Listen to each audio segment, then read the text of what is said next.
د کوکیخیل کام ضلعي تپې شیرخانخیل د 12 کورونو مشرانو ترمنځ یوه مشورتي جرګه وشوه چې مشري یې نوموړي مشر ملک فضل الرحمن عرفي فضل وکړه. دوی وایي اتفاق د پرمختیا اولنی شرط دی. زموږ شیرخانخیل تپې ته د ځمکې او نورې قسمه قانوني مسلې وي. زموږ مقصد هرګز د چا د لازاري یا زیان رسول نه دي. ملک فضل الرحمن په خپلو خبرو کې وویل زه 12 پلارانو یعنې کورانو مشر وټاکلم چې ممنون یې یم. موږ اتحاد جوړ کړو چې که موږ خپلې کورنۍ معاملې وي، ځکه چې نن سبا داسې وخت راغلی دی چې زوی د پلار نه جدا دی او ورور د ورور نه جدا دی او تره زوی د تره زوی نه خفه دی.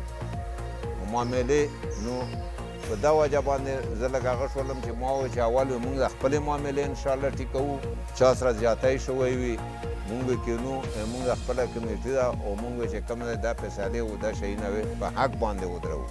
نو د دغې وجې نه مونږ دا اتفاق جوړ کړو. بل مونږ د چا د بدو دپاره یا د چا د هغه دپاره نه دی جوړ کړی دا اتفاق چې چا سره بد وکړو.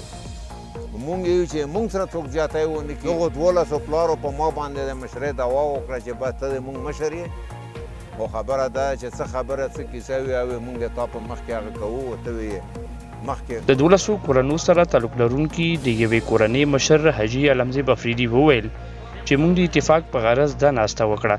دوی وویل ځینې ما د شیرخانخیل مشرانو ته خواست وکړو چې یو کېږو، خو هغوی د ځینې پلارونو یعنی کورنو حق منلو نه انکار وکړو. ولې ملک فضل الرحمن د ټولو پلارونو یعنی کورنو حقونو ضمانت ورکوي. موږ اول کې سره د 10 باجوړې راغونډې شو و 10 باجوړو سره موږ خپلو کې اتفاق وکړلو.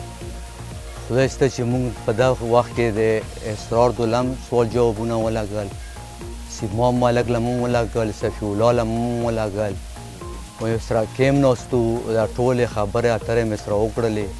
ما ورته وویل ما چې یارې تاسو د خپل 15 پلاره چې جوړ یو ټیک ده اتفاق هم نصیب شه.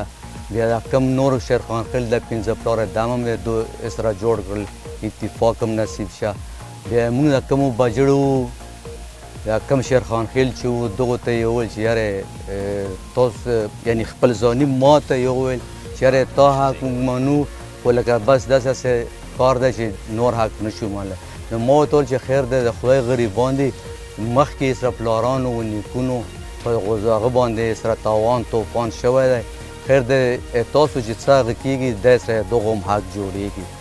خو زه خو چې رښتیا خبره وي ما خو داسې اتفاق خوښلی چې که منیخیل دي که شیرخانخیل دي که کوکیخیل څومره قومونه دي الله تعالی دی سره ټول په اتفاق کړي او الله تعالی ټول له ښه ورځ ورکړي چې ټول سره یو شي. بل یو ریکویسټ سره کوم چې که فضل حاجي صاحب دی او که اسرار حاجي صاحب دی که صفي الله حاجي صاحب دی که اسد حاجي صاحب که ملک سیماب دی پروردګار بادشاه دی سره دو هم جوړ کړي چې په یو اتفاق شي ترونو زامن دي سره.